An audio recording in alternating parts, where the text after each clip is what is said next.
Ok, ahora vamos a hablar del hardening de Linux.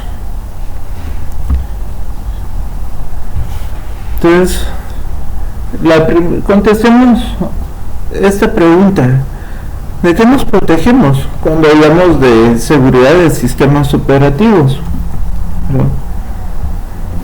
Entonces, antes de contestar, tenemos que partir del hecho de que estamos trabajando con un sistema operativo multiusuario. Acordémonos que Linux es un sistema abierto. Eso significa que todos conocemos el código fuente. Entonces, es necesario, ¿verdad?, que apliquemos una combinación de técnicas o de políticas de seguridad y algunas tecnologías de hardware y software que están encaminadas a proporcionar seguridad en la red, controlando el tráfico que circula entre dos o más redes, ¿verdad?, y concretamente entre una red privada e internet. Entonces, ¿de qué nos protegemos? De las personas, que pueden hacer uso del sistema, hacer un uso malintencionado del sistema, de las amenazas que vimos en otros videos, que esas son las amenazas propias de la red o cualquier otra catástrofe que se pueda dar. Entonces, ¿de qué nos protegemos? De las personas, de amenazas electrónicas o de algunas catástrofes o amenazas naturales. Cuando hablamos de Linux, necesitamos hablar de algunos ajustes básicos en la seguridad. Por ejemplo,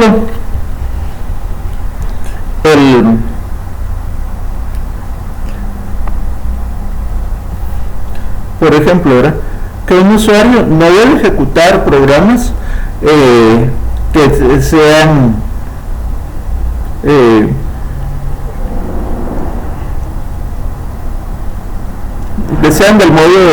del modo superusuario si no es esencialmente necesario. De lo contrario, usemos privilegios no tan elevados como estos que se ven acá, ¿verdad? También es necesario establecer la creación de ficheros, ¿verdad?,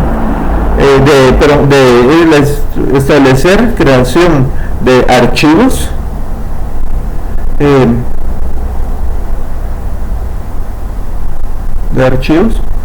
lo más restrictivo que se pueda. También es necesario controlar los logs del sistema, ¿verdad?, sobre todo lo que a usuarios se refiere, ¿verdad?, y este otro, ¿verdad?, donde aparecen los registros de conexión y actividad propios de los usuarios. Entonces, es necesario establecer atributos especialmente a determinados archivos, atributos de seguridad, por ejemplo el etc password, el etc shadow, ¿verdad? Entonces, esos atributos, para eso deben pedir su modificación o creación de enlaces, ¿verdad? Entonces, para eso se utilizan los sticky bits y otro tipo de comandos de este tipo, ¿verdad? Chat trace. Entonces, el control de los programas, ¿verdad?, que utilizan el modo superusuario o supergrupo, tenemos que controlarlos, tenemos que minimizarlos, porque eso, como dice ahí, él constituye las dianas de muchos ataques. ¿Acuerdan de la diana? Los blancos.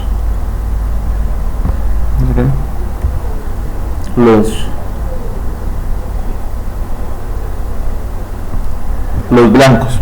Entonces, hablemos ahora de la seguridad física, ¿verdad?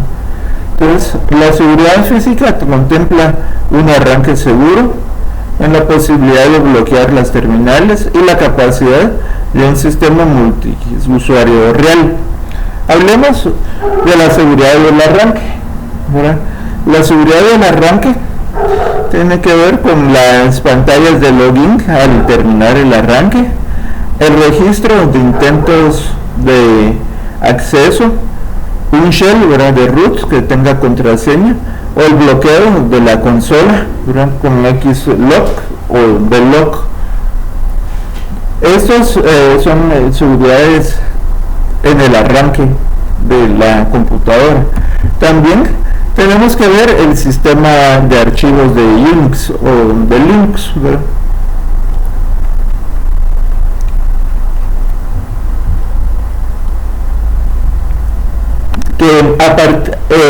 A diferencia de Windows, aquí utilizamos particiones de disco. Pero más que particiones, cada partición es un directorio, ¿no? Es el SB 001, el SB 002 y así. Entonces estos pueden ser unidades de disco, pero sí son particiones, pero las particiones en el Linux son directorios. Entonces las reglas exactas para nombrar archivos son nombres de hasta 256 caracteres, ¿verdad?, que son case sensitive, mayúsculas y minúsculas. En Linux es importante. Unix, ¿verdad?, utiliza el concepto de partición raíz y montar los sistemas de archivos sobre esas particiones, que bueno, fue lo que les conté ahorita, que la partición raíz es la partición máxima, y sobre esa partición raíz sobre la partición raíz se van desarrollando las diferentes particiones de los diferentes discos o directorios.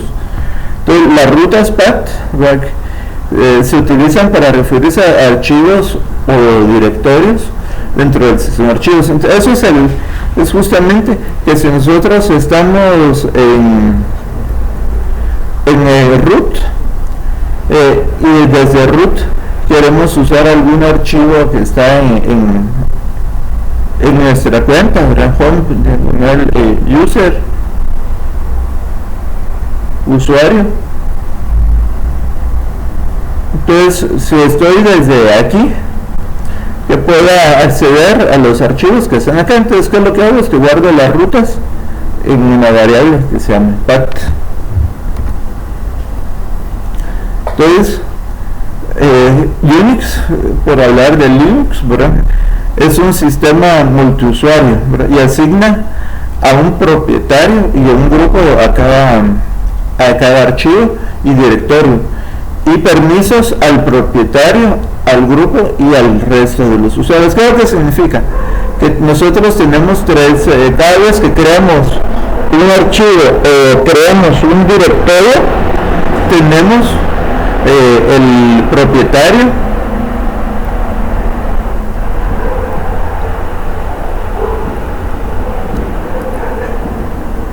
el grupo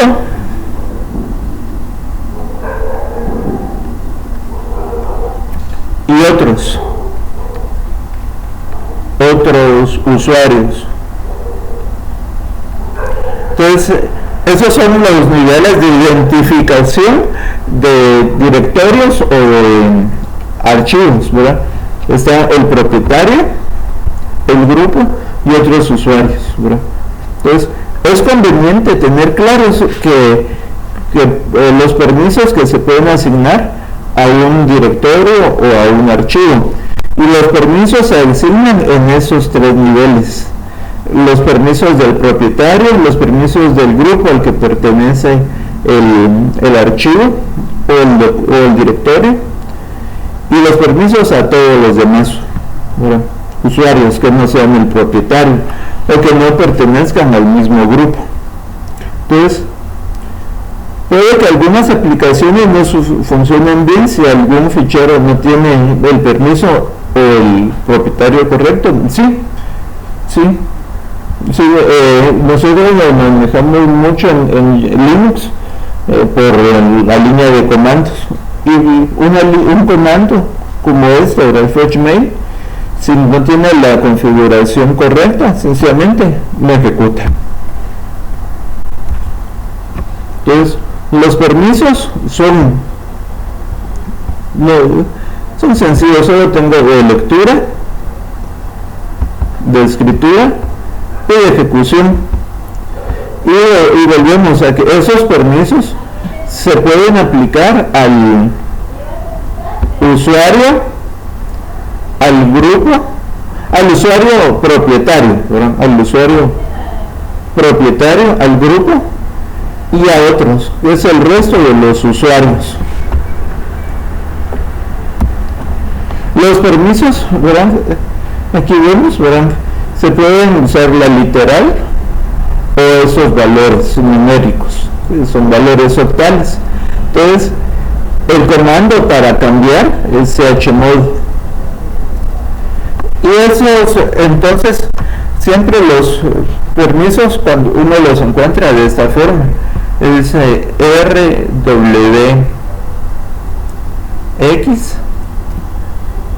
¿verdad? R menos menos, R menos menos. Entonces, esto es la sección del propietario, esa es la sección del grupo y esa es la sección de los otros usuarios.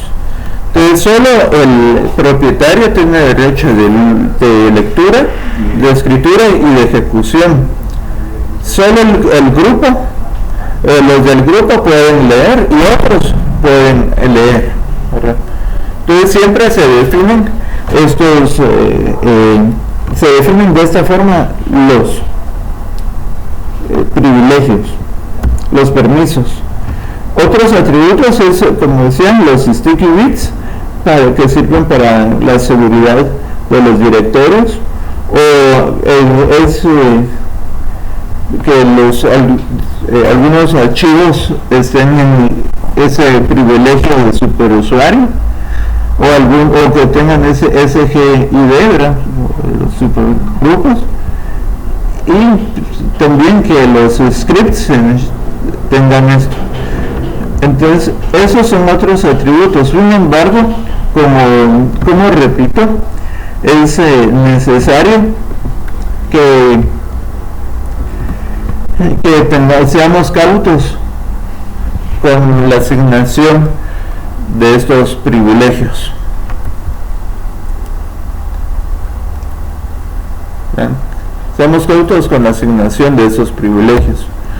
Ahora tenemos los ficheros, los archivos de sistemas. Verán que es ahí donde se guardan los passwords. Eso es otro que es importante. Los grupos, las definiciones de login, los shells, los entornos de terminales, y otros que tienen que ver con las conexiones.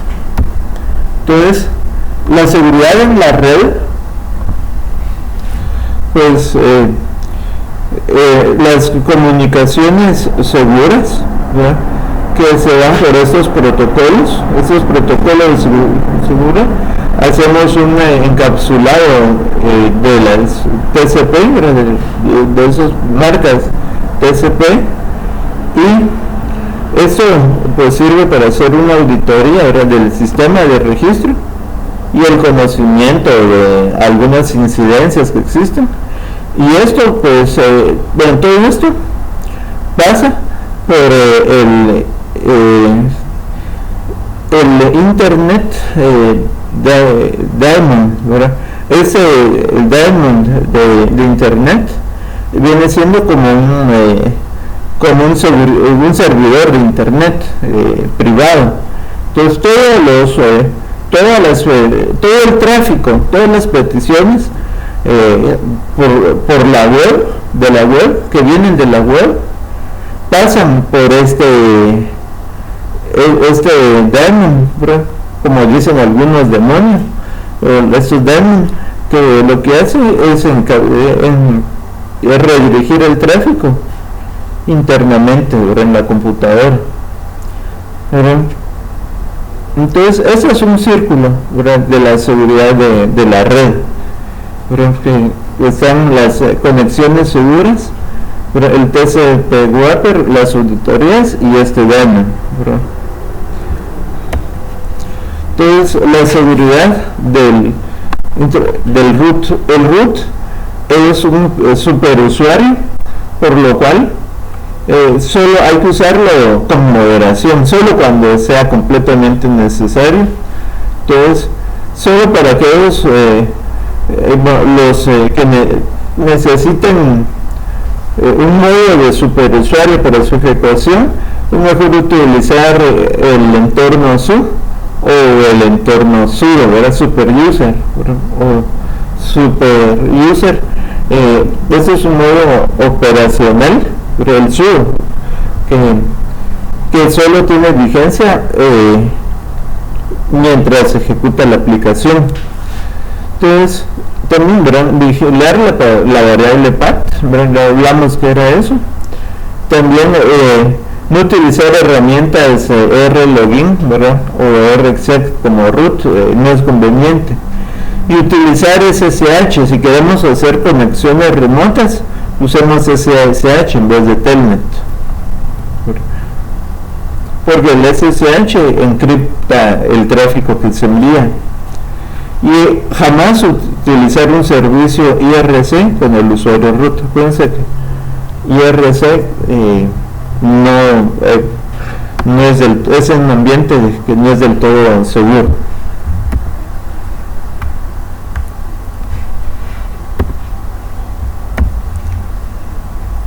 Entonces, ante las pérdidas de información, pues obviamente hacer copias, backups en estos formatos que son los que usa Unix, ¿verdad?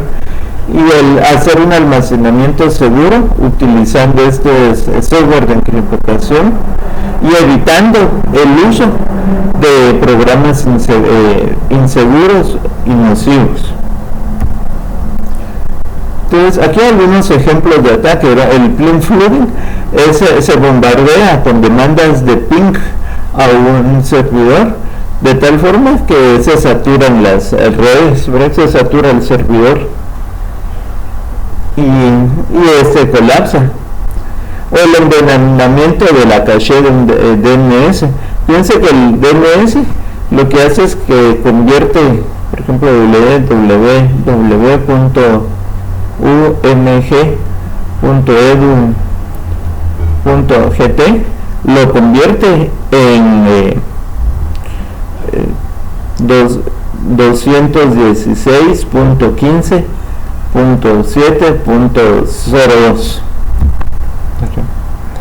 Entonces, si nosotros envenenamos, o sea, si nosotros afectamos, dañamos el DNS, esto ya no nos permite el tráfico, estas conversiones ya no son posibles y ya no tenemos acceso a Internet. ¿Cómo tratarán de entrar a la máquina? Por estos puertos, que todos estos puertos son los puertos no seguros. Entonces, media vez generamos tráfico por esos puertos, por ahí pueden entrar a la máquina, ¿verdad? Y aquí hay un ejemplo, ¿verdad? Si hacemos un telnet a un puerto SMTP y luego se hace un verify, puede que nos dé el nombre del usuario, de un usuario. También el puerto finger, ¿verdad? Se usa para conseguir información de los usuarios de la máquina. Y el telnet 21 pues nos dice que fue la versión del FTP de la máquina. Entonces ponemos Telnet, el nombre de la máquina que queremos conectarnos, y el 21, este momento nos da la versión del FTP de esa máquina. Entonces obtener información de una máquina, bueno, si se meten a esa maestría, la maestría en seguridad informática, se van a dar cuenta que usar ese tipo de ataques es relativamente sencillo, a menos que nosotros hayamos endurecido el sistema operativo. Y entonces lo que les voy a pedir es que hagan un hardening de Linux. Entonces sigan las instrucciones de este video, y aparte de eso les voy a proporcionar la guía, una guía gráfica, ¿okay? Una guía práctica donde pueden realizar esta actividad. Entonces con eso terminamos el tema del hardening de Linux y Windows.